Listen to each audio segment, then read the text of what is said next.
Welcome, everybody, to Space Cowboy Books Online. I am your host, Jean-Paul Garnier, and this evening we are here with Jason Sizemore and Leslie Connor to celebrate the brand new Apex 2021 anthology. Absolutely beautiful book, chock full of amazing stories. Jason is the owner and co-editor-in-chief of Apex magazine. He's been editing for nearly 20 years, and in that time has picked up numerous major award nominations for his work. Currently, he lives in Lexington, Kentucky, where he futilely tries to convince the locals that science fiction is far more than thoroughbred racing. I know all about that here in the sticks, too. Leslie Connor is co-editor-in-chief of Apex magazine. She lives in Maryland, where she leads the local Girl Scout troop, taking them to frequent forays in the eastern wilds. We're going to jump right into an interview about this wonderful book and what goes on behind the scenes at Apex magazine.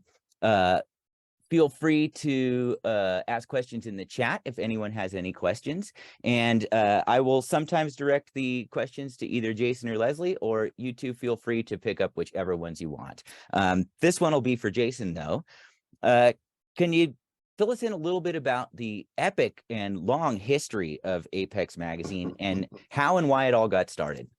Epic, huh? I don't know. Is 20 years long enough to be epic? So I was working a dead-end job for the city of Lexington in 2004, and I needed a creative outlet. And at the time, I had a couple of writer friends who were nowhere near as well known as they are now, Gwenda Bond and Christopher Rowe.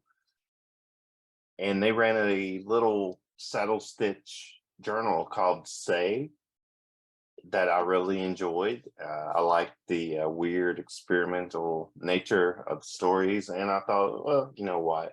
If Gwenda Bond can do it, I can do it. And Famous last words. yeah. So I spent some time. I actually tried to educate myself on the business and editing, because I didn't have a formal background with that, unlike Leslie. So I created Apex Digest, and after a few years, I saw the ebook tidal wave coming and kind of transitioned online, and that's about the time we picked up Leslie, and things have just gotten better and better. So how did you go about training yourself to be an editor? What resources did you reach for? I too am self-taught editor, and I always wonder, like, how is the process? What does that look like for you? I think first you had to already be literary minded. You had to be an extensive reader and in the area that you hope to edit as well. So I had been reading short genre fiction for a long time, mostly Asimov's, the Ellen Datlow online stuff, Corset, and gosh, I wish I'd kept some of the low budget small print run zines of the early 2000s, because I had boxes of them. And so I just studied those, found, what I thought worked and what did not work. And that on top of, your traditional online and reference books, I kind of just stumbled into it and figured it out. I also had help from a couple of people, Jillian Ainsworth, who was a professional freelance editor in the business world.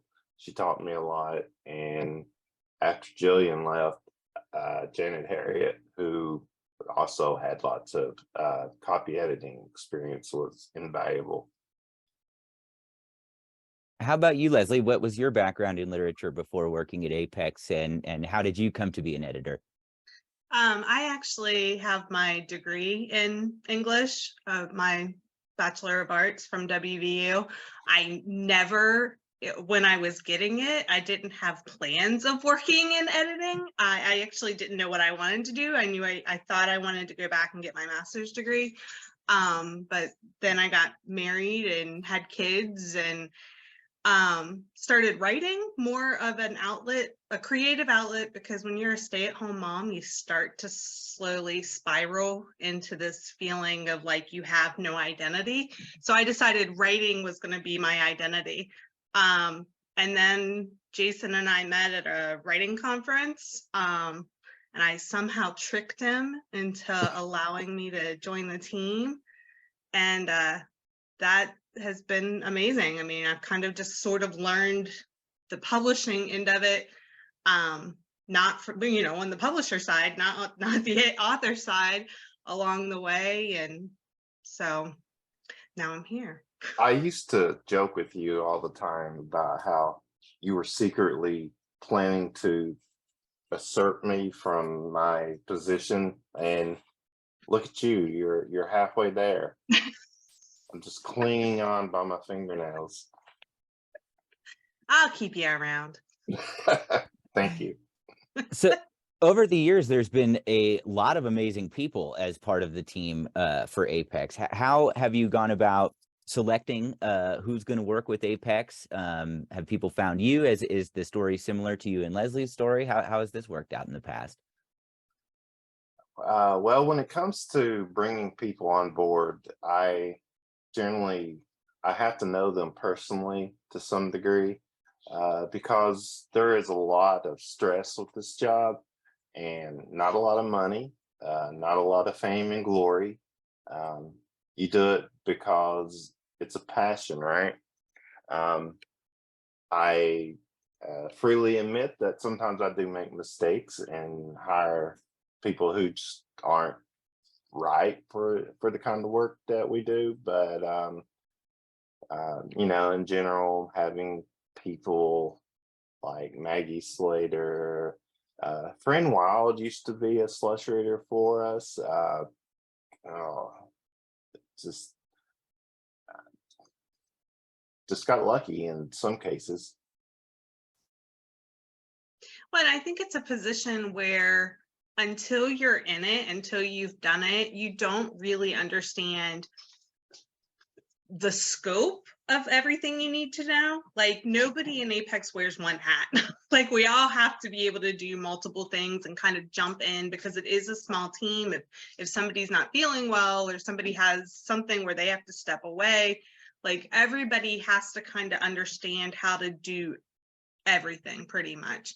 And so I don't think that until you really get into it, like if you're like, oh, I want to work for a small press magazine or a small press publisher, until you are in it, you don't really know what that means.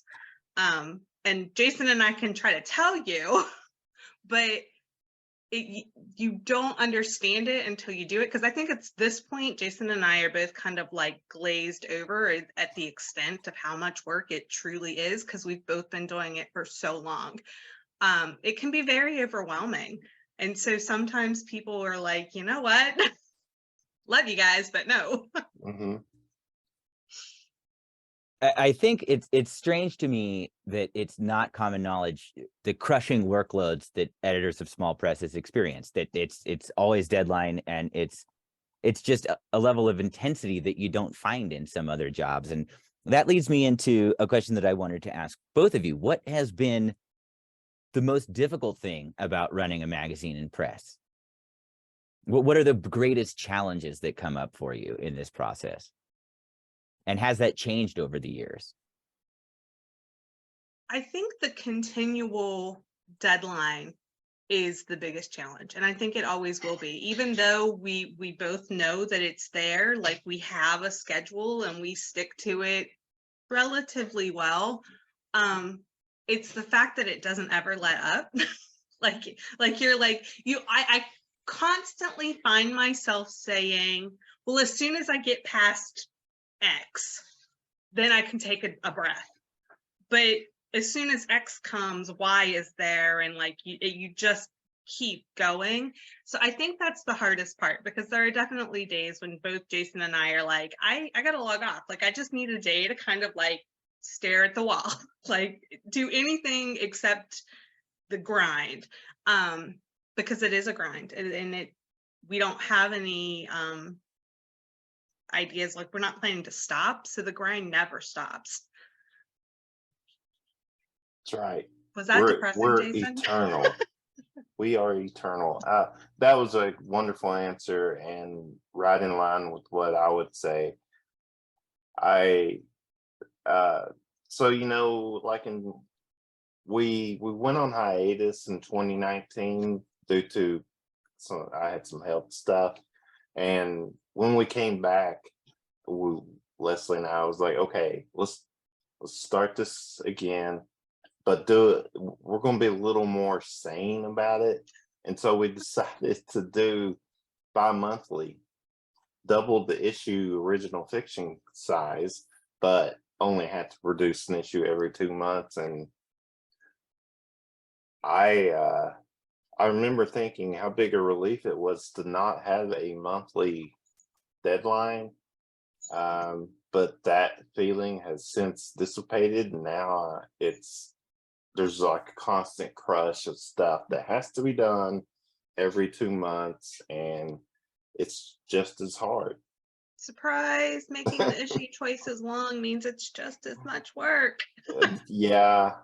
Who would have guessed? What can I say? We tried. We thought we were being really smart. We were like, we'll just compress it into, So despite the difficulties of running a magazine in small press, which there are many, what, this again for both of you, what are the most rewarding things about the process? Because we all do these things despite them being incredibly difficult because we really love speculative fiction. So over the years, what have been the most rewarding aspects of the process for you? I think I'll let you go first. I'll bet you were going to say the same thing. It's seeing young writers bloom into like amazing, professional, talented authors. When I first started Apex, we had a issue dedicated to an author that no one had heard of really at the time, Mary Robinette Kowal. And after we released that issue, she just exploded into the scene. Rebecca Roanhorse is another one. Rich Larson, we published a lot of his early work, Lavi Tidhar. It's just, I like to brag about it, but also it just makes me feel damn good to see people grow into their potential. And publishing that work states directly, hey, Leslie and I saw this potential and look at us, hey. Yeah, we have a couple of stories coming out in the next few issues from like authors that this is their first published story, and that'll never not be thrilling to me. So like find a story that you read it and you're like, oh my gosh, this is so good. And then you find out it's their first and you're like, what do you mean? Because that's just like super exciting to me when it's just so amazing. And I get really excited to then it's like, you're giving them their first experience working with an editor and with a publication, and then that first chance that they get to see their story up where everybody can go and read it, and you want to make sure that they get a good experience. And I'm so excited to be sharing the story that's amazing with everybody else. Like, I don't think that will ever get old. Like, I love getting stories from well-known authors and reading those and loving those, but there's something about those brand new, never been published authors that I'm just like, oh, yay. Yeah, it's interesting. You mentioned about this being their first experience. When you publish a new author, there is a bit of a personal business responsibility of providing them a very positive experience so that going forward, they should expect to receive a similar experience from other publications.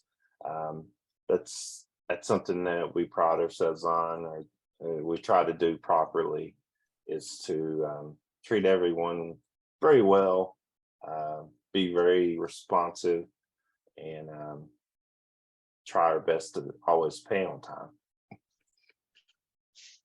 I have two people that nag me about money. Becky, Treasure, and Leslie, of course. Somehow they both always know so and so supposed to be paid by this day. You need to do this, and they keep me out of trouble because I can be forgetful due to the gazillion emails I get a day and all the different things that are going on in life. One of the many importances of having an excellent team. Absolutely. So what does the typical story selection process look like at Apex?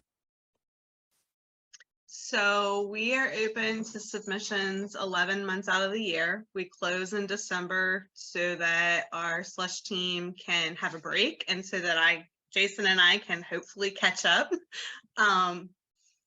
And so basically our core slush team, our first readers, they read the story the first read, and they let me know, like, either do they think it needs to be considered further or should we pass? And then I send out those notices.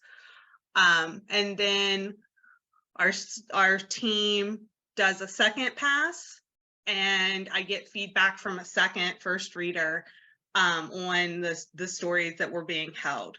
And then after that, it comes up to me and to Jason. So by the time a story is accepted, it's been read by at least 3 people, usually 4 people. Sometimes I jump ahead of that second read just if I'm looking for a specific length story. Like if I'm like, oh, I have an issue and I only have, 2,000 words left in my word count, I might jump ahead of those second readers just to look for shorter stories. But yeah, typically it's read by at least 3, usually 4 people before we send an acceptance. We do try to let all of the authors know, like, exactly where they are in the process. That first read, you should have a notification within the first 30 days. Typically, we're way under 30 days. It's usually like a week to 2 weeks that first read gets done. After that, if you get a recommendation, it might be a little bit longer. Right now, I'm reading stories from the beginning of January, so we're still less than 60 days out, but I'm like, 60 days is where I like to be when I'm reading them, or under. But sometimes, depending, as the year goes on, I fall behind.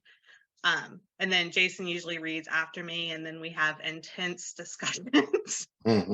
Which is like one of my favorite parts of the job, is when I'm like, so.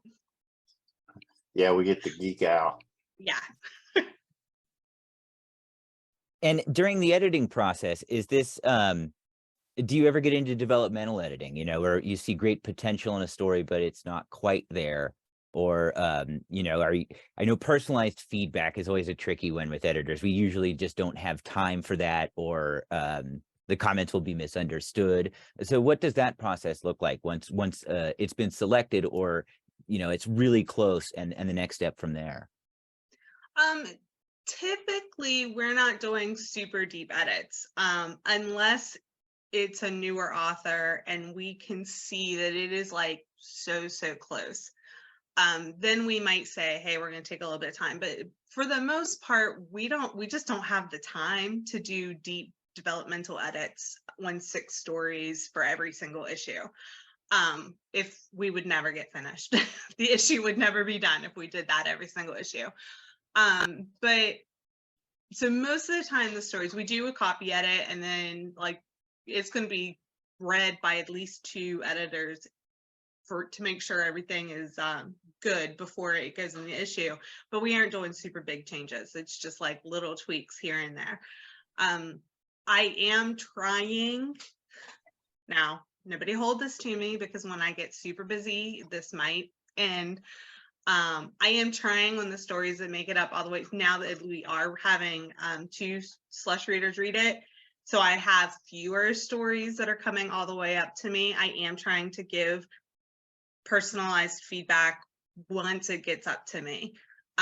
It's not going to be lengthy, but you're going to get a like, hey, you know, it might be as simple as, I just accepted a story that follows the same vein, and I just, it's just the wrong timing. Or, you know, it could just be like, this part didn't work for me, but that's a personal thing. It might work for somebody else.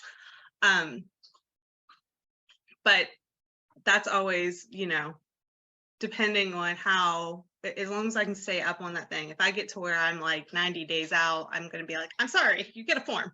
Mhm. Are Yeah, you laughing at me, Jason? no, I can envision your frantic. Oh my God, I got to send this out. But it kind of helps that now that we're doing the co-editing thing, that we discuss most of the stories that are double read by the Slush team, because we always end up agreeing on one thing. Mm-hmm.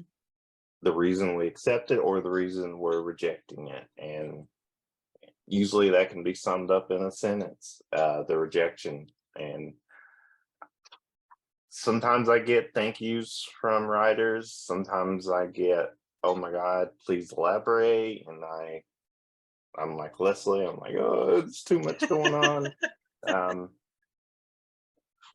Very rarely do I get a complaint. So I don't want to get too much into negative stuff here, but I think this is an important one for authors. What are some of the most common mistakes that you see authors making that are submitting to Apex? I think it's the not understanding how to construct an effective opening.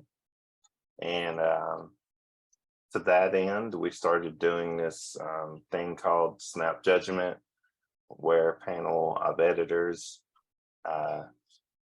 blind read the first 250 words of stories, and we give feedback on that opening 250. It's kind of similar to what they do at writing conventions and what have you. It's been very eye-opening, I think, to a lot of writers who take time to watch these events, that how like hard it is to nail the opening, but also how you can describe what needs to happen in an opening fairly succinctly. I'd say for the most part, by the time I'm like the stories get up to Jason and I, there isn't usually something horribly wrong with the story. A lot of the times the reason we're passing on it is very much it just didn't work for us. And I know like writers hate to hear like, oh, well, it just wasn't a good fit. And they're like, what does that mean? And it means that, you know, it's all subjective, right? Like a story can be beautifully written and it just not be a good fit. Like I sent a rejection to an author who I really like and I really admire, and it was a wonderful story. But it just wasn't the right fit for Apex. I have no doubt whatsoever that they will sell this story. But in all honesty, it was really a case of just the wrong fit, the wrong magazine. But I mean, obviously you don't want authors to start trying to like guess that. Like, you let us tell you that. Like, you know, like there's no harm if you're like, oh, well, it's speculative fiction, it's kind of dark, I'm going to send it to Apex. Yeah, please, and we'll let you know. I'm very much like, I love the writing, I'll tell you why I liked it, and I can just say like, this part didn't work for me. That doesn't mean that it's not going to work for someone else. It doesn't even mean that I didn't like the story. I mean, almost all of the stories, by the time that they've gone through 2 slush readers, all of the stories are really good. So Yeah, it helps that we have a very talented slush team. we have an amazing team. Yeah. Amazing. And we do see a lot of the stories that we pass on eventually get published elsewhere. And Yeah. that just makes us very happy. We're like, yay, everyone gets to read this one, So I've seen a lot of that too, where work I've rejected will show up in a magazine I like. And it also makes me very happy because sometimes it's just the wrong venue and there's nothing mhm. wrong with the work itself. So aside from obviously the first and foremost, most important thing, quality storytelling, are there any attributes that you look for in the people you work with, whether that be authors that you're going to publish or team members as part of the editorial staff and slush readers? I always say, like, don't be an asshole. I mean, that's, yeah, I was at a conference in November as a guest editor, and somebody was talking about, like, they were like, oh, it was a big panel with all of these editors and agents on it. And one of the people in the audience asked, they were like, oh, I've heard that editors go on to look to see if you have a social media presence, like what sort of social media presence should you have? And I very quickly raised my hand and I said, I may go and look at your Twitter. I'm not looking to see who your followers are. I'm not looking to see how many. You could have 2 followers. I don't care about that. I just want to not work with assholes. So if you're being a jerk to random people on the internet, then I might be like, no, this story's not for me. Because if you're going to be that rude to somebody that you don't know, then, I don't want to bring that energy into our workspace because we have to work together really closely to get your story out there. So yeah, that's my biggest thing is just don't be a jerk. I think, gosh, that was such a good answer. For me, it's on top of not being, an ass and having, a mature public facing persona, that you know how to handle stress and that you recognize that publishing is a very start stop kind of business, both in the books and the magazine. So there are going to be instances where you're going to have to drop everything you're doing and work on something specific for the project that's due out in 3 weeks. If you're not flexible, and some people aren't, some people like structure, right? But if you're not flexible, then I don't see you lasting more than a year or 2, just because you'll get burned out and aggravated and fatigued. Indeed, both solid answers there and very sound advice. Don't be an asshole. That's an easy one to follow. Yeah. Bare minimum, everybody, right? So how does the process differ when putting together a stellar anthology like this than from putting together a regular issue of the magazine? What's the workload differences and how do the editorial decisions differ? Well, for that particular anthology, the editorial decisions was pretty easy. We were like, okay, everything we published that was original in 2021, why did we choose 2021? Well, it was our big year, our big comeback, and I don't know, I guess we just kind of felt like it'd be nice to have it in print and like a document showing we made it through COVID and we made it through all of my health stuff. And we have like a what do you call it? Like a religious artifact. Proof that we did it. Well, there is something super exciting about holding a book, like holding it and it has your name on it and you're like, I helped pick all of these stories. So yeah, that's why for this one.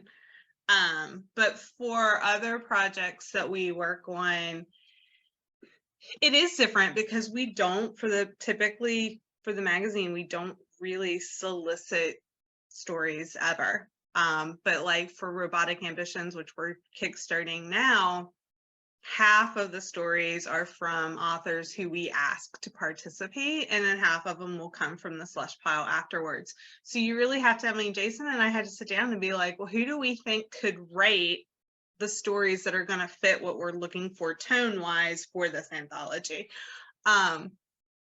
Luckily, we work with a lot of amazing authors like every day in the magazine, so it was very easy to come up with a list. We actually were like, we got to pare this down a little bit, or this book's going to be super long.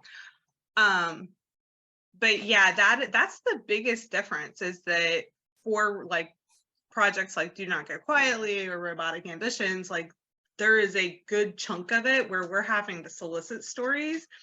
And then the authors have to consider, like, do they think they have an idea for this? And does it fit with their writing schedule? Because we're asking authors who do write professionally and have other day jobs and all of that. And so that comes like, okay, so now we have these stories, and then we have to like find the other half from the slush pile. So that feels more like the magazine. And one of the things that's really exciting to me about science fiction today is it's a world stage, you know. It's not just America and England anymore. And one of the things that I love, and some of my favorite writers in this book are international authors that are often writing in second or third languages, which is not only admirable and amazingly difficult. I mean, these are such quality writers that can pull that off. I'm always blown away by that. What's the process like, and does it differ when working with international authors? Do you find that the editorial process changes a little bit in dealing with nuances of grammar and stuff like that? And what does it mean to Apex to be producing works by international authors? I love when we get to work with international authors. I do find in the copy edit stage, there is a lot more where instead of just like correcting something because I know that it's grammatically incorrect, there's a lot more where I'm questioning, like, hey, is this like a cultural thing, you know, related to where you're from? And if it is, then please leave it. But if not, this is how I think it should be fixed. Also, you know, you get to work with translators and all of that, so that involves another layer of paperwork. The hardest part, honestly, is making sure, because, you know, some countries don't take PayPal. So there's a lot of, you know, I can't mail you a check.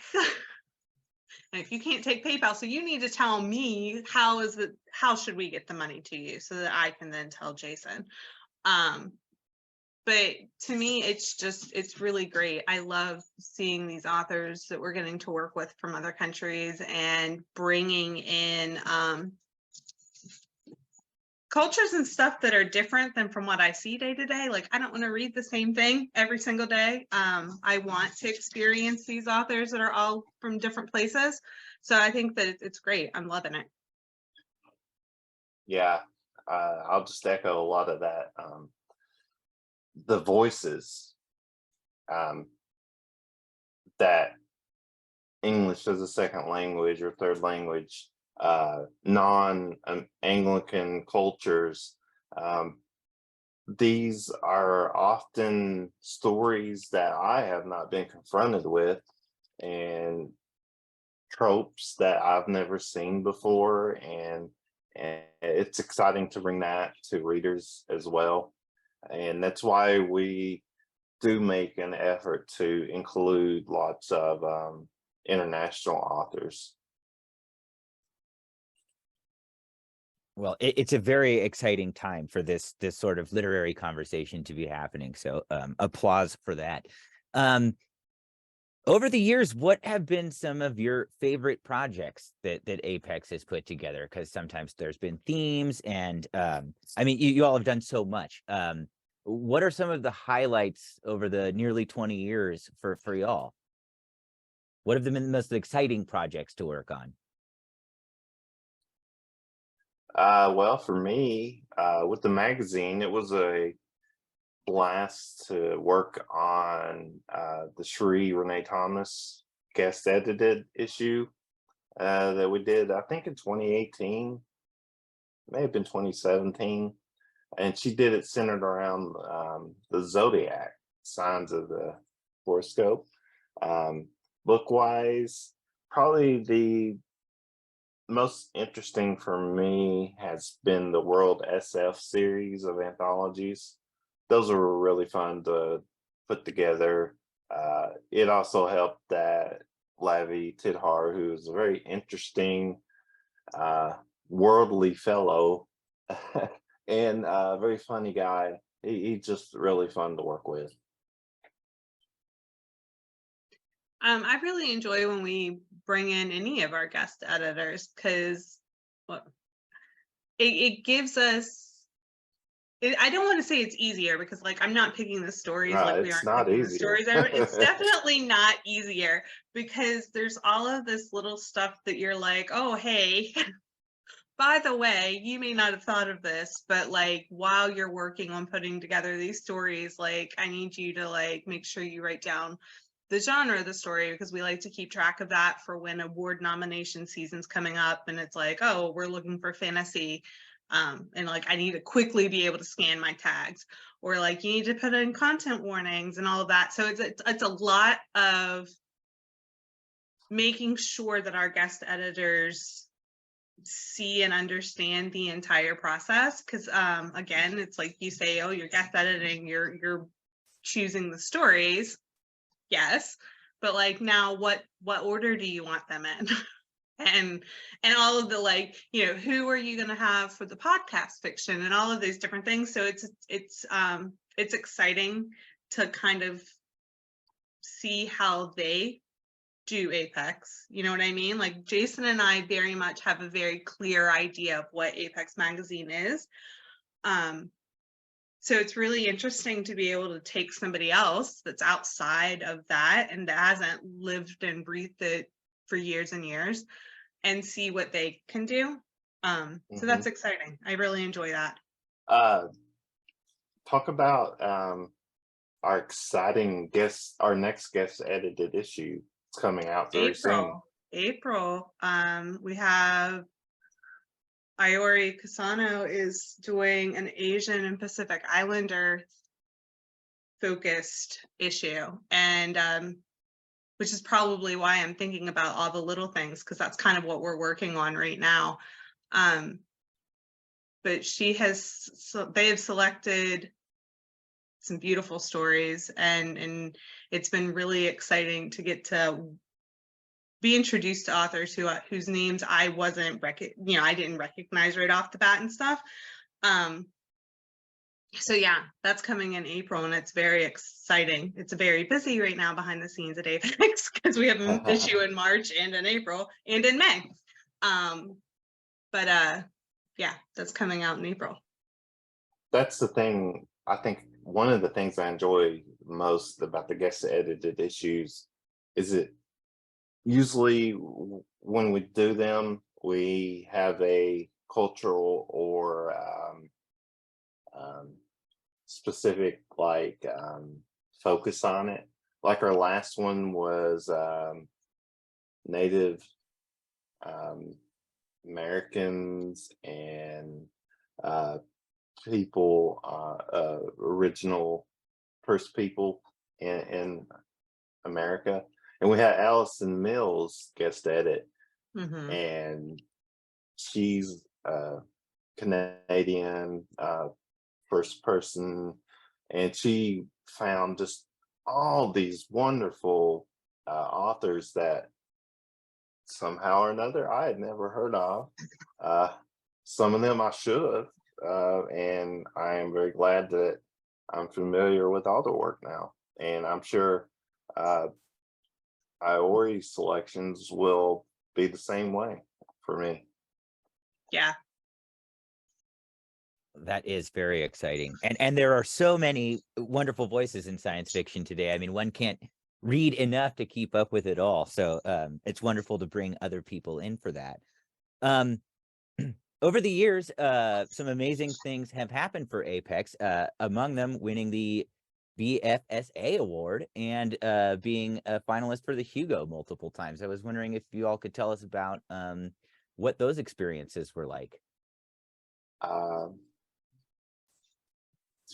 Mind-blowingly cool, and although Leslie and I definitely put our heart and soul into the magazine,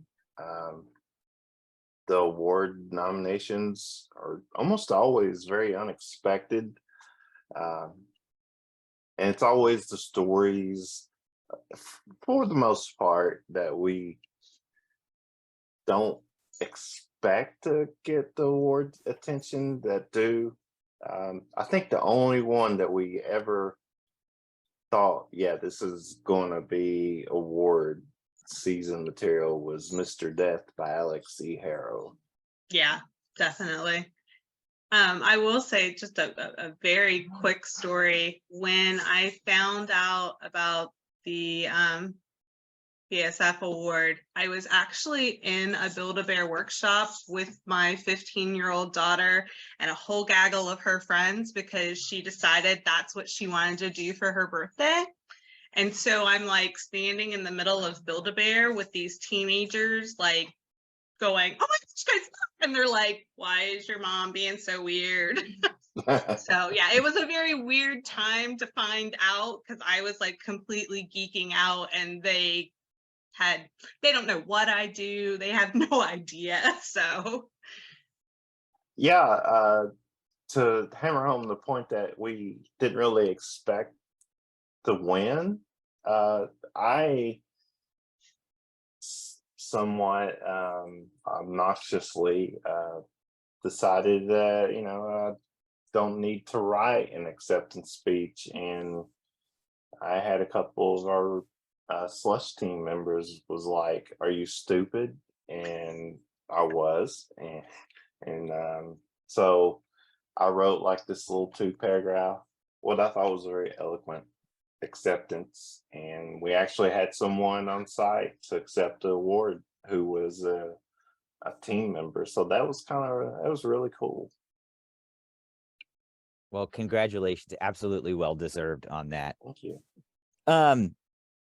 So you're publishing more and more books. I wonder if you could tell us about some of the projects that are currently in the works and how this differs from the magazine for you in motivation and in workload. So with Apex Publications, the whole entity, I somehow stumble into lots of like really good decisions.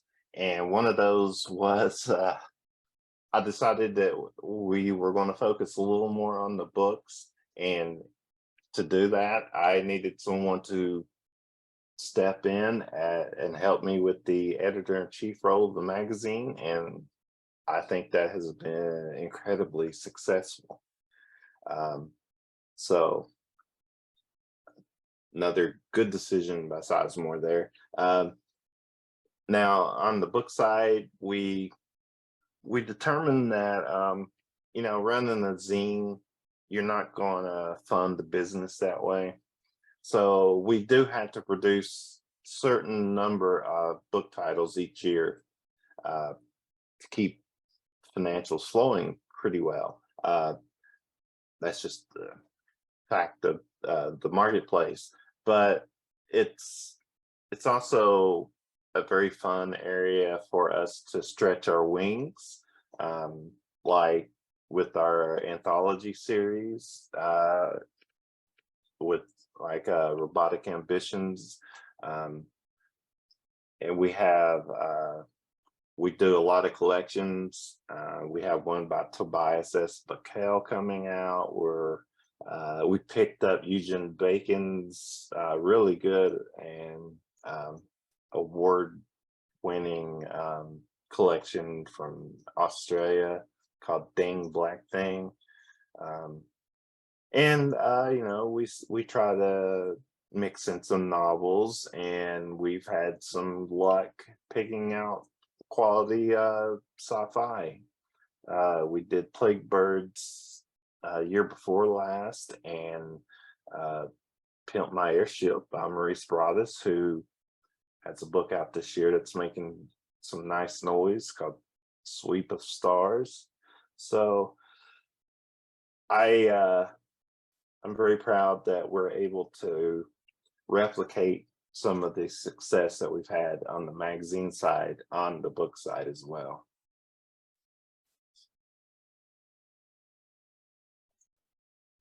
How about you, Leslie? Is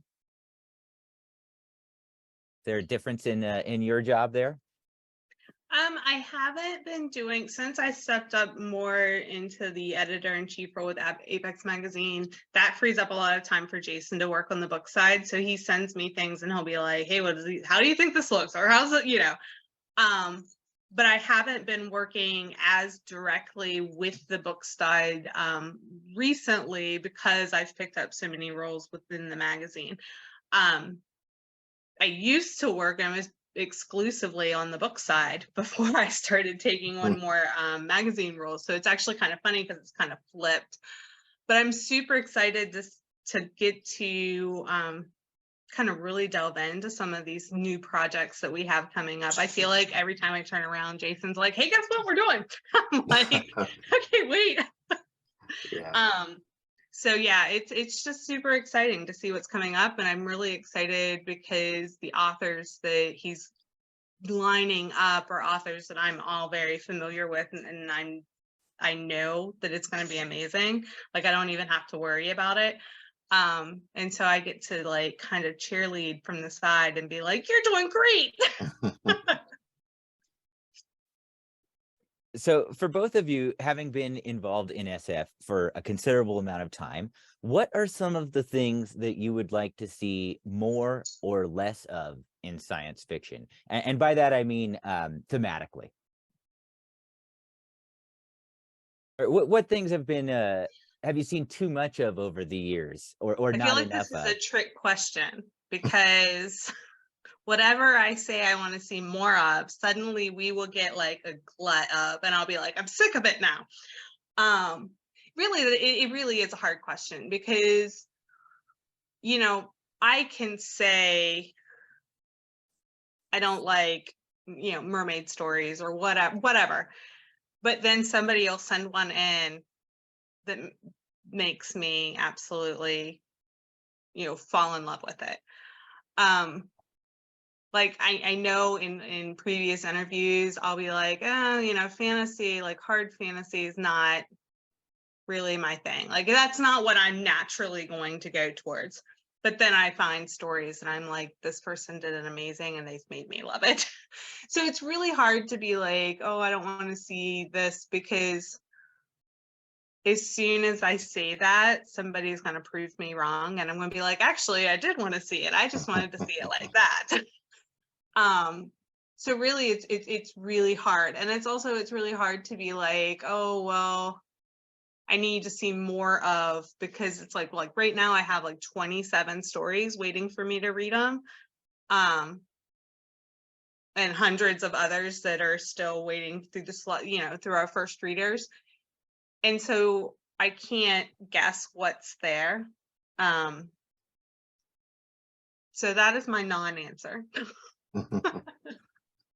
Yeah, Fair enough. It's sorry to interrupt, Jason, but fair enough, that's because okay. it is wonderful to have our preconceptions challenged. I find as an editor, that's one of my favorite things. You mentioned mermaid stories.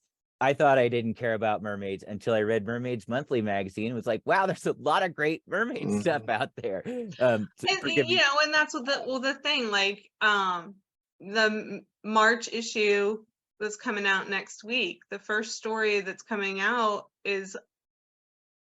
it's a werewolf story. And if you had said, oh, well, I've got a werewolf story, I'd be like, I'm not interested. Like, because I love horror is like my first love, like really, like that's where my roots are. But I see that as like, even though we do very dark fiction, we don't do a whole lot of like straight horror in Apex magazine. So I kind of see it as kind of separate things. Like what Lesley reads for interpersonal time it can be very different than what I'm looking for in the magazine. So if you had said, like, if I had gone into this story knowing, I would have been like, I'm not gonna like this story.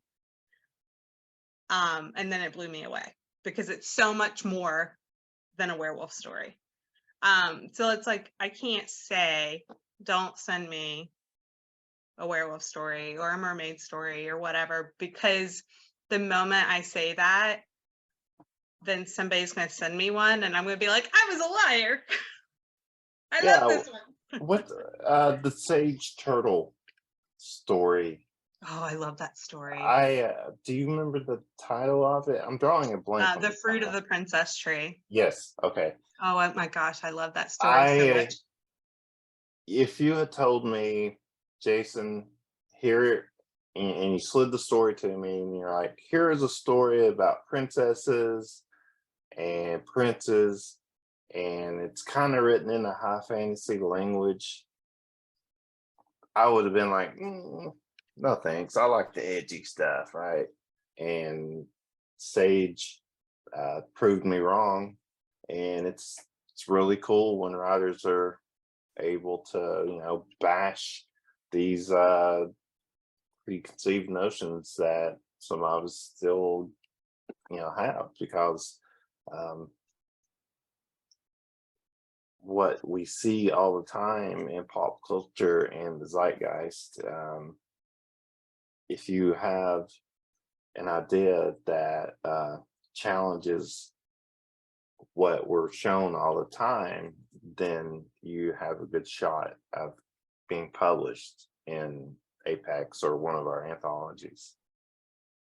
If you had told me you didn't want to read Sage's story, I would have had to come to Lexington and sat there while you read it, because I love that story so much. It's a great one, yeah. Wonderful.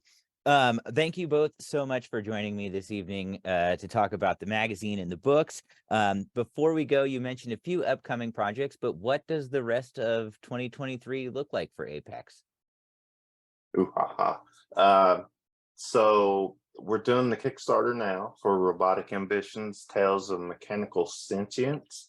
No, we're not bandwagon hoppers. We actually came up with this project in October, which was prior to all the AI art and ChatGPT madness.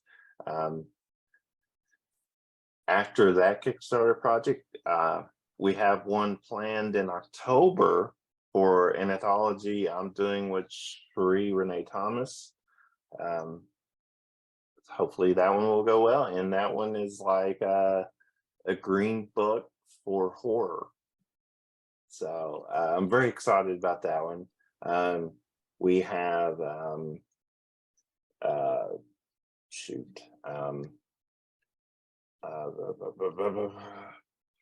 sorry,